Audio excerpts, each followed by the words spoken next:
আসসালামু আলাইকুম, welcome back to my channel. আশা করি সবাই ভালো আছেন। আজ আবারও একটি রেসিপি নিয়ে হাজির হয়ে গেছি। আজ তৈরি করে দেখাবো খুবই মজাদার ও সহজ একটি রেসিপি, সুজির পুডিং। রেসিপিটি খুবই সহজ, ঘরে থাকা সামান্য কিছু উপকরণ দিয়ে খুব সহজেই তৈরি করে ফেলা যায়। চলুন তাহলে দেখে নেই সুজির পুডিং তৈরি করতে কি কি উপকরণ লাগছে। সুজির পুডিং তৈরি করার জন্য লাগছে লিকুইড দুধ। এখানে আমি 1 কাপ লিকুইড দুধ ভালো করে জাল করে নিয়েছি। আর লাগছে হাফ কাপ চিনি, 1/3 কাপ গুঁড়া দুধ, 1 টেবিল চামচ সুজি, স্বাদ মতো লবণ, আরও লাগছে 4টি ডিম। এখন ডিমগুলো ভেঙে একটি বাটিতে নিয়ে নিতে হবে। এরপর একটি হ্যান্ড বিটার দিয়ে ভালো করে ডিমগুলো ফেটিয়ে নিতে হবে। ডিম ফেটানো হয়ে গেছে, এখন দিয়ে দিব দুধ। দুধটা দিয়ে ভালোভাবে ডিমের সাথে মিশিয়ে নিতে হবে। দুধটা কিন্তু অবশ্যই ঠান্ডা হতে হবে। পর্যায়ে দিয়ে দিব চিনি।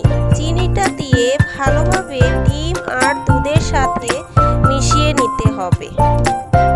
চিনিটা গলে যাওয়া পর্যন্ত নেড়ে চেড়ে যেতে হবে। সবগুলো উপকরণ একসাথে না দিয়ে ধাপে ধাপে দেওয়ার চেষ্টা করবেন, তাহলে পুডিংটা খুবই সফট হবে। এখন দিয়ে দিব গুঁড়া দুধ। গুঁড়া দুধটা দিয়েও ভালোভাবে মিশিয়ে নিতে হবে। খেয়াল রাখতে হবে যাতে কোনো প্রকারের দলা বেঁধে না থাকে। সব শেষে দিয়ে দিব সুজি আর স্বাদ মতো লবণ। এখন সবগুলো উপকরণ ভালোভাবে মিশিয়ে নিতে হবে। প্রায় 2 মিনিটের মতো ভালোভাবে নেড়ে চেড়ে যেতে হবে। গোলানো হয়ে গেছে। এখন এরকম একটি মোল্ডের মধ্যে সামান্য একটু ঘি দিয়ে ব্রাশ করে নিব। এরপর পুডিংয়ের ব্যাটারটি এর মধ্যে ঢেলে দিব। ঢালা হয়ে গেছে, এখন এটি চুলায় বসিয়ে দিব। একটি হাঁড়িতে পরিমাণ মতো পানি দিয়ে চুলায় বসিয়ে দিয়েছি। পানির পরিমাণটা এমনভাবে দিতে হবে, খেয়াল রাখতে হবে পুডিংয়ের বাটিটা যাতে অর্ধেক পরিমাণ পানির তলায় ডুবে থাকে। আর অবশ্যই এরকম একটি ফয়েল পেপার দিয়ে ঢেকে দেওয়ার চেষ্টা করবেন। এখন একটি ঢাকনা দিয়ে ঢেকে দিব। চুলার হিটটা এ পর্যায়ে মিডিয়াম টু হাই রেখে প্রায় 30 মিনিটের মতো রান্না করব। ঢাকনার ছিদ্রটি অবশ্যই বন্ধ করে দেওয়ার চেষ্টা করবেন।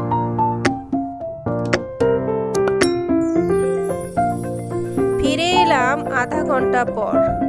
এখন ফয়েল পেপারটা উঠিয়ে চেক করে দেখব পুডিংটা হয়েছে কিনা।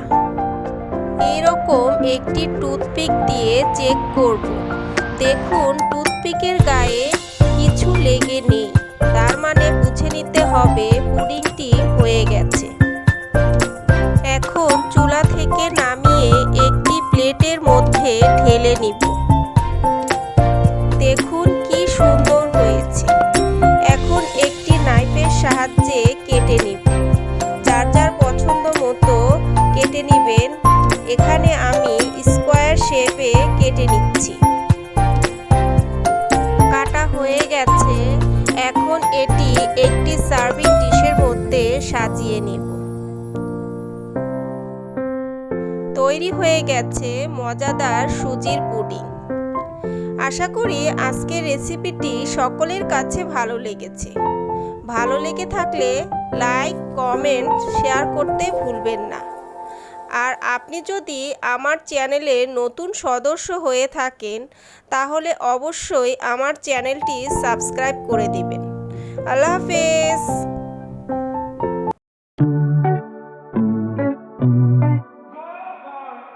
you.